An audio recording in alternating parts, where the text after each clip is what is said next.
que no feia fred, però aquest cop algú s'ho ha pensat dues vegades quan ha vist el senyal a les 12 del migdia per tirar-se a l'aigua de la platja de la Barceloneta.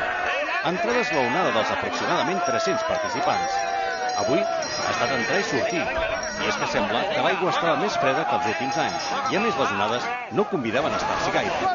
Abans la majoria eren banyistes, però aquests últims anys hi ha més gent mirant que no pas banyant-se. Creo que está a 9 grados más o menos. Está más fría, se nota más fría que el año pasado y que otros años. Avui no ha vingut gaire gent perquè aquí és la directora. Aquí. Bueno, nosaltres banyem cada any, per això. Cada dia, jo dic cada dia.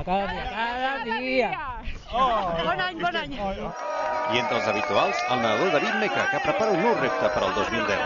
Només puc dir que és l'any Xacobeo i que hem de fer el camí de Santiago per aigua.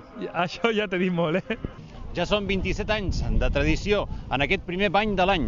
Avui, però, a banda de socis del Barceloneta i aficionats a la natació, s'han vist també força turistes. I la tradició diu que per escalfar-se cal un bon got de caldo. Una bona manera també de brindar pel nou any. Joan Ramon Ballbé, TV3, platja de la Barceloneta.